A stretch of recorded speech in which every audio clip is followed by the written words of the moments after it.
നമ്മളുടെ academic education എത്രമാത്രം മുന്നോട്ട് കൊണ്ടുപോകാൻ സാധിക്കുമെന്ന് ശ്രദ്ധിക്കണം. ഇപ്പോൾ നമുക്ക് ഒരുപാട് സംവിധാനങ്ങളുണ്ട്. ഡിസ്റ്റന്റ് എഡ്യൂക്കേഷൻ ഉണ്ട്. 10ാം ക്ലാസ് എഴുതിയെടുക്കാൻ വലിയ ബുദ്ധിമുട്ടൊന്നുമില്ല. മോൾ അങ്ങനെ ഞാൻ പറയുന്നത്, if you try, you are A wonderful orator, you are A wonderful speaker. പക്ഷെ മോള് ട്രൈ ചെയ്യുകയാണെങ്കിൽ, ഞാൻ നേരത്തെ ഷാഫിഖാനോട് പറയുമായിരുന്നു, you can be A district collector. ഒരു സിവിൽ സർവീസ് എഴുതിയെടുക്കാൻ ഒരു ബുദ്ധിമുട്ടും നോക്ക് വരില്ല. അങ്ങനെ ചെയ്യുകയാണെന്നുണ്ടെങ്കിൽ ആ എഡ്യൂക്കേഷൻ്റെ കംപ്ലീറ്റ് കോസ്റ്റ് ഏത് വരികയാണെങ്കിലും ഡിഫറൻറ്റ് ആർട്സ് സെൻറ്റർ വരും. പക്ഷേ ഈ ഞാൻ പറയുന്ന ഈ വാക്ക് സീരിയസ് ആയിട്ട് എടുക്കണം. യു ക്യാൻ ബി, അത് ചെയ്യാൻ സാധിക്കും. അതിൻ്റെ ഒരു സാധ്യത ഒരു കാരണവശാലും നുള്ളിക്കളയരുത് മോളെ.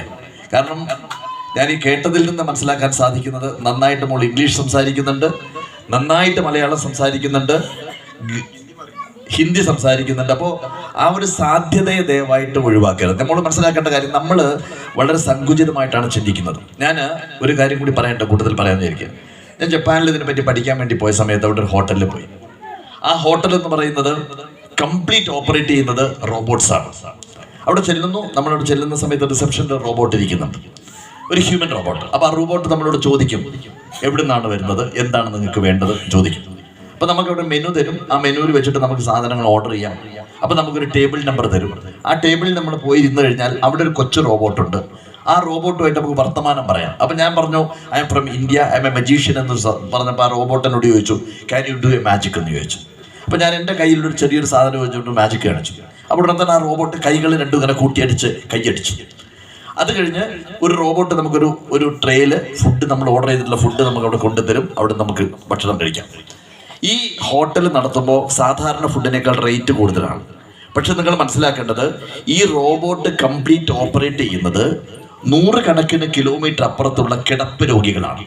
പൂർണ്ണമായിട്ടും ബെഡ് റിഡൺ ആയിട്ടുള്ള രോഗികൾ അവിടെ ഇരുന്നുകൊണ്ട് കമ്പ്യൂട്ടറിൽ ഓപ്പറേറ്റ് ചെയ്തിട്ടാണ് കംപ്ലീറ്റ് കാര്യങ്ങൾ ചെയ്യുന്നത്.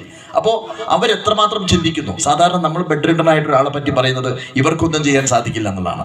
പക്ഷെ അവർക്ക് ചെയ്തു കൊടുക്കാൻ ഒരു രാജ്യം തയ്യാറാവുന്നു, സയൻസ് തയ്യാറാവുന്നു. ഇവിടെ നടത്തുന്ന ഈ ഓപ്പറേഷൻസിന്റെ കംപ്ലീറ്റ് കോസ്റ്റ് അവരുടെ അക്കൗണ്ടിലേക്ക് ഈ ഹോട്ടൽ അയച്ചുകൊണ്ടിരിക്കുകയാണ്. It's a miracle. ഈ രീതിയിൽ നമ്മൾ ചിന്തിക്കുന്നില്ല. അപ്പൊ ഞാൻ പറയുന്നത്, മോള് ഇതുവരെയുള്ള ചിന്താഗതികൾ മുഴുവൻ മാറ്റിയിട്ട് ഈ ഒരു അക്കാഡമിക് എഡ്യൂക്കേഷൻ ഡെവലപ്പ് ചെയ്യാൻ വേണ്ടിയിട്ട് എന്തെങ്കിലും ചെയ്യണം.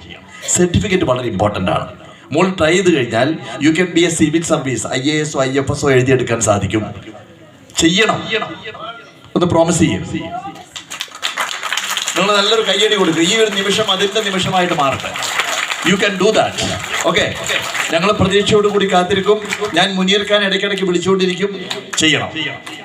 Okay, thank you so much.